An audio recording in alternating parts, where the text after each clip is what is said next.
Kia ora tātou, thank you for being with us here at New Zealand Rugby.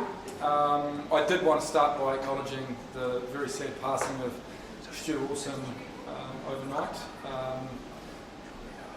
Like many of you, I think remember Stu fondly for what a wonderful character he was and just a phenomenal player on the field. Are you all right there?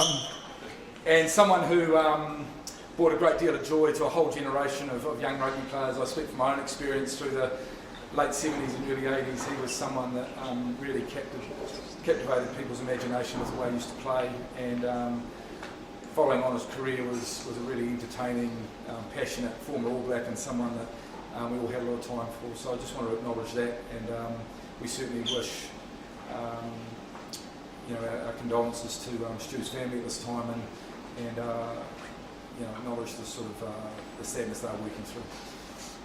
Turning to the other news of the day, I obviously welcome you here to have a chat about my decision to step away from New Zealand Rugby.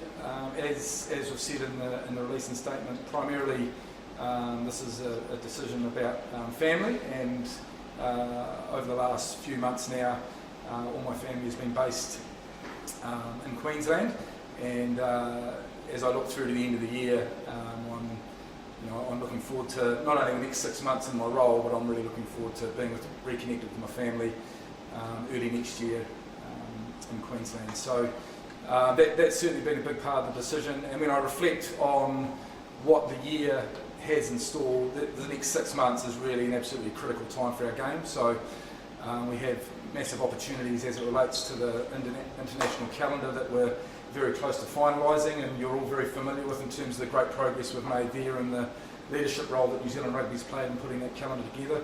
And then we have a fantastic opportunity again around the financial model of the game in New Zealand, which we've talked about over the last 4 to 5 years as something that hopefully the game can come together and look to create a model where all levels of the game can align with a strategy to invest in the right areas of the game to continue the growth of the game at all levels, but also find a way to be on a more sustainable footing going forward. So when I weigh those things up, combined with the Black Ferns playing in a Rugby World Cup in England and the All Blacks having another massive year of a schedule ahead of them, it seems like a really natural point to step away from the organisation in December. And I want to thank you all as media before we get started too for not only the relationship we've had and the work we've done together, but also just your friendship and camaraderie and your professional judgment and the work you've had to do in doing your jobs, which I acknowledge as well. So thanks for your time on this. But happy to open up for questions now. You mentioned the factors that came into play. Was it a tough decision to leave this role? Yeah, I mean it's yes and no. I think it's it's a job. I've always said I absolutely love, but ultimately, when I look at the last few years and the amount of time that I've already spent away from family just by virtue of international travel and things like that, and then I look at the next stage of probably my professional career and where the family's now based, it's probably felt like the next step in my life was always going to be offshore, and reflecting on it over the last sort of month or so, probably this is a decision that came out of that really. Was dealing with COVID the toughest part of the tenure?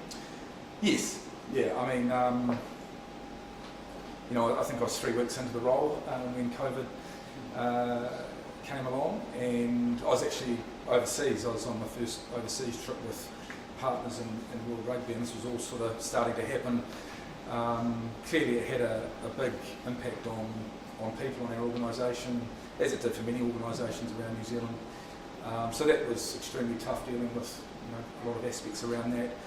But what I'm probably at the same time most proudest of is the way we bounced back from that, and we look at we were, as it relates to sport and entertainment, living in one of the most challenging countries in the world at that time to get our sport going, and what we've been able to do through the immediate aftermath of COVID in terms of growing revenue by over 60% on an annual basis.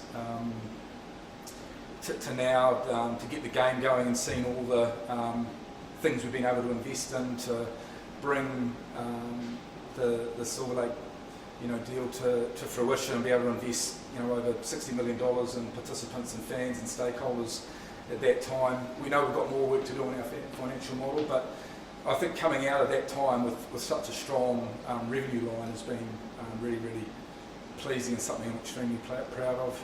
And then I think we also at that time took stock of where the game was at and started talking, I think for the first time, around this game having to be far more fan-centric and focused on, as it related to the professional game, on our fans, and the community game to really focus on our participants. And we've made a lot of changes as it relates to both the professional game and the amateur game to fit those principles. And those things out of a really, really challenging time are some of the things I'm probably most proud of.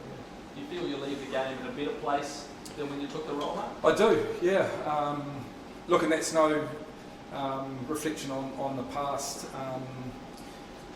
Ollie, but I think of, as I say, the growth we've got, the potential for continued growth, the focus we now have on fans and the positioning we've done internationally over the last 3 or 4 years, especially where our teams, our athletes, our brands are far more recognisable all around the world. We now invest, close to $40 million a year into the community game, which is significantly above, where it was previously. We're seeing community rugby numbers bounce back to sort of pre-COVID levels, which again is world leading. We do work on the international stage as it relates to player welfare and brain and concussion research, which is absolutely leading the way globally. Our fan base has transformed, and that's starting to play through in some of the things we're seeing with global partnerships. You think about our sponsorship base has more than doubled through that time. And I think our environments are different. The game, society, our country is very different to what it was 5 years ago, and I think our environments and our team and our people have made huge shifts there around how accessible and open and inclusive our environments are, and have grown to over the last few years. So, look, I'm really proud of loads of things that we've done. If you look at the product, the on-field product I talked about before, Super Rugby is by far the best competition we've seen in many, many years, and that's a culmination of a huge amount of work we've done on the global stage to lead law reform. We've been 12 to 18 months ahead of most competitions in that regard in most countries in terms of our drive to achieve that. I think about the presence we have on the global stage now and the work we've done to lead new leadership regime in World Rugby, and one we think will be very positive for the game. New Zealand was certainly at the heart of that. So look, when I look at all levels of the game, be it community and participation through to the professional game, through to revenue growth, our environments, our impact on the international stage, both in terms of a governing body and connecting with fans, I'm really proud of some of the things that we've done. Do you, given that there's obviously 6 months to leave the tenure, do you feel like you've achieved everything you could have in this role? I'll tell you in 6 months' time. I think the opportunity ahead for the entire game in New Zealand over the next 6 months is really significant. It is a chance to look at a new financial model for the game, as I said at the outset, which can really set the game up for success. So that would definitely be, a piece of work I see as outstanding and needs to be looked at. And there's just a little bit of work to do still on the international calendar. We're getting close, but when I step back and think about what that calendar is going to look like with All Blacks South Africa tests, with the Lions tours coming here, with the Nations Cup hopefully getting off the ground, World Cups in this part of the world, it's an amazing time for fans over the next 5 years. So look, I think the key thing will be over the next 6 months to get those two big projects achieved, and then I'd be very, very happy. Mark, I was going to say, was there any regrets about the job's not quite done, but is the job ever quite done in a role like CEO of New Zealand Rugby? It's just, there's always something, right?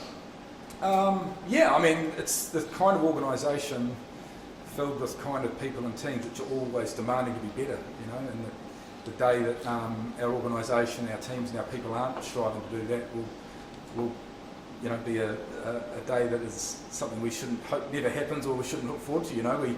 We absolutely demand the best of the best from a sporting organisation which is really respected all around the world. And I think, for anyone in the role going forward, balancing, and I think this is a great challenge. It's one I've really enjoyed, balancing, preserving the legacy and the history of our organisation and the game and fostering all that's been good about it historically, but forcing ourselves to be different in the way we think about the future of the game and the way we connect with fans and participants in particularly is a great constant challenge that's always going to be there, because the trends around sport, recreation and entertainment are constantly evolving, and rugby just has to be able to work in a way that not only keeps up with that, but over time finds a way to stay ahead of it, and that's a great challenge for our game. And I think we've done a lot of things to try and achieve that over the last few years. You did, I guess, the historic move into private equity with Silver Lake's investment. Do you regard that as one of your, most notable achievements, getting that over the line through, a tough period? Look, I think the one thing I'd say about our organisation is we're a team-first organisation. And the way I probably think about it is any success and great things we've achieved has certainly been a team approach and founded on a whole lot of great people coming together. And the reality is, when things don't go well, you're the sole responsibility for those things happening, and that's absolutely the way it should be in leadership. So that was a really important juncture in the game. When you look at what we've been able to invest in over the last few years, like I say, $60 million one-off investment into key areas of the game, really, the participants, the players, and the future of connecting with fans. That was really, really critical. And we are definitely seeing green shoots and signs that we can grow revenue, over the near, medium and long term because of that investment and our ability to connect more with our fans. Most sporting organisations, be they clubs, national organisations, professional leagues, are thinking of ways that they connect with their fans, and we, as it relates to rugby again, we were a little bit ahead of our time in terms of looking at that opportunity and capitalising on a key time in the game to get investment into that space. Touched on most of the big ticket items, COVID and Super Rugby, Silver Lake. The only other one would be the change in All Black coach. It was fought, it was much discussed. There's a book coming out soon. How do you reflect on that time? Look, like I said before to Mark's question, we're a team-first organisation, and we absolutely through that time put the team winning and the team performance right at the front of all the decisions we made. And it meant, as it relates to the World Cup and getting ready for that, it meant pushing and making sure we had the right people there, have the absolute best chance of winning that tournament. And we all know, what happened. We came up incredibly frustratingly short, but absolutely made sure that leading into that tournament and for the 12 to 18 months in advance, we had the best people we possibly could have there. And then we also had the team's best interests and the future of the team's interests at heart as it relates to the medium to long term, and made what we need is the changes to set ourselves up for success in that regard. So, I look back on that. We've always stayed really high as it relates to the communication around this. We've not been personal. We've not, looked to redesign history as it relates to that. And I know the people close to those decisions did a great job and got, not only the short-term lead into the tournament right, but we got, the medium to long-term right. And when I look at the alignment across all of our national programs now, I think of the Black Ferns, the All Blacks and the Sevens campaigns. I look at the way that all of those coaches are working together in areas like the under-20s, the way they're collaborating across men's and women's, 15s and 7s. It is a really positive working environment we have across all our national teams now, and the way in which those environments are now distilling their learnings and their, the key principles they want to see in the game through into wider interests of the game across our stakeholders, our super clubs and our provincial unions, is really, really heartening and another key part of the change that we had to make. So look, yeah, we're very pleased with that. We're pleased with the decisions we made, and we put the team first. So one other big ticket item in the next 6 months, the broadcast deal. How's it shaping up? How confident are you? I'd like to think it's done in 6 months, Liam.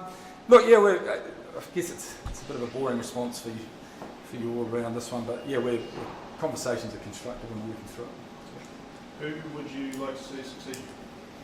Oh, look, that's not that's not my call, and I haven't really given that any thought at all, to be honest, Jamie. As I said, I hope, and I know it will be, someone that absolutely grows to love the organisation, love the people, and love the game.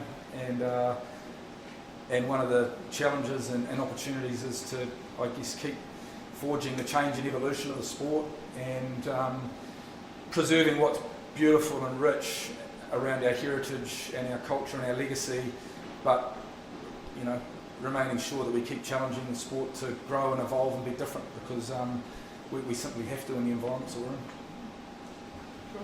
Thank you. Thank you very much. Short and sweet. Thanks everyone. Appreciate it. Yeah.